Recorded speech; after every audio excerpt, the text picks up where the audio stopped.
Before getting started, I just want to share that My Good 3 needs to shift from being 3 episodes every week to just the first week of every month. I need to spend time figuring out how to grow the podcast faster, so this will free me up a bit to find that larger audience. In the meantime, if you like the show, there's one thing you can do to help. If you can take a second and share the show by email or text or social media with 10 people you think might enjoy it, that would get us off to a great start. Again, not going away, just dialing back a bit until we can find the keys to growth. Thanks for being loyal listeners. This has been an amazing 5 months, and I really hope that I can get to a point where I can bring it back full time. All right, enjoy. Much like what's happened in our food system, our information diet has become toxic.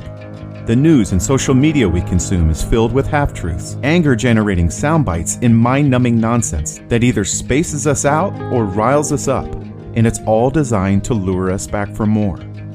It's time to take back control. And this podcast is a 5-minute step in the right direction. 3 days a week, I'll share a short story to help renew your belief in the people and the world around you. Monday, a story from the past. Wednesday, the present. And Friday, you'll head into the weekend with a story to keep you optimistic about our future. Hi, I'm Chris. Welcome to My Good 3.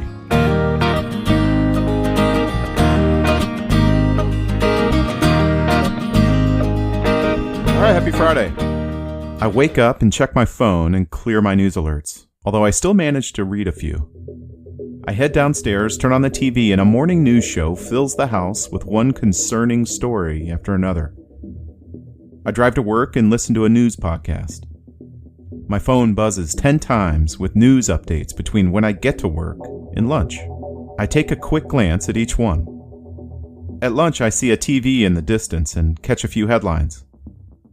After I finish eating, I check emails on my phone and scroll social media, enough to read 7 extrapolations of the truth. Back to work, then back home, but not without more news, more fear tactics, and more unsettling stories. By the time I turn off the bedside light and attempt to fall asleep, I've been overwhelmed with hundreds of charged political opinions and intense headlines, leaving my brain overly stimulated, anxious, and unable to slow down.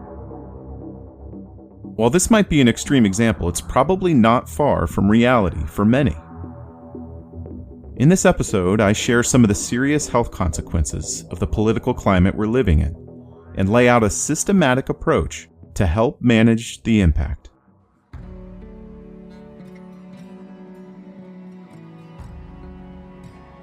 It doesn't matter what you believe politically or socially, what age you are, or to which socioeconomic class you belong.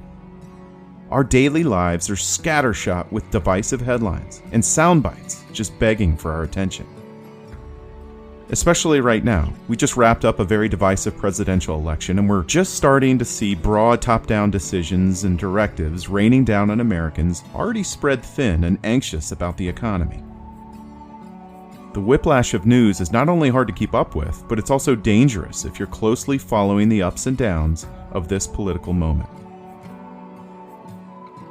Dr. Michelle Riba, psychiatrist and member of the University of Michigan's Eisenberg Family Depression Center, says that if you overload or overwhelm yourself with political content or national and world events, you will see it manifest physiologically in the following ways: increased blood pressure, weight gain, anxious or worried feelings, drastic mood swings, sleep disturbances, and an increase in substance use to include caffeine, sugar, alcohol, nicotine, cannabis, or other substances.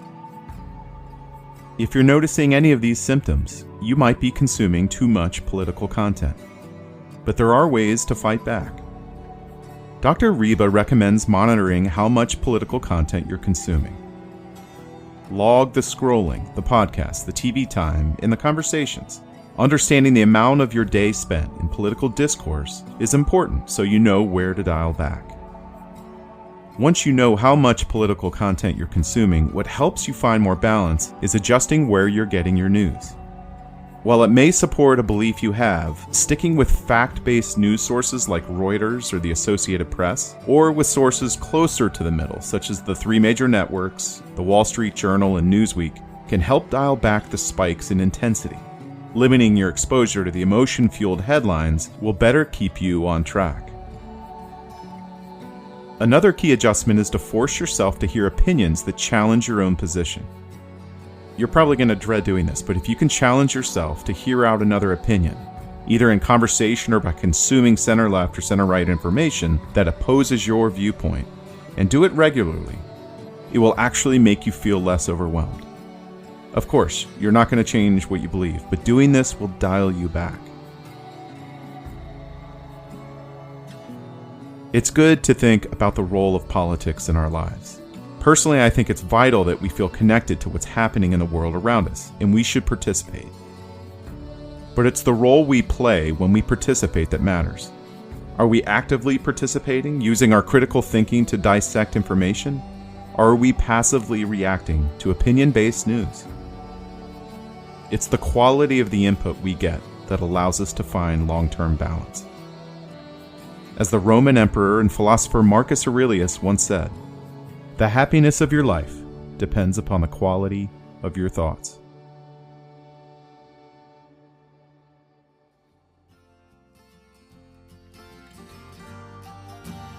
Thank you for listening. I realize this podcast won't be successful without your help. So if you'd like to rate it, or better yet, review it, wherever you get your podcasts, that would really help. And if you're on Instagram, go to @mygood3, THREE, to vote each episode up or down. I'm also excited to read more Good 3 stories from listeners. So just go to our website, mygood3.com, and submit a story of your own from the past, present, or future, or all three, and maybe I'll use it in an episode. Thanks again. Here's to hoping My Good 3 can set the stage for your good week.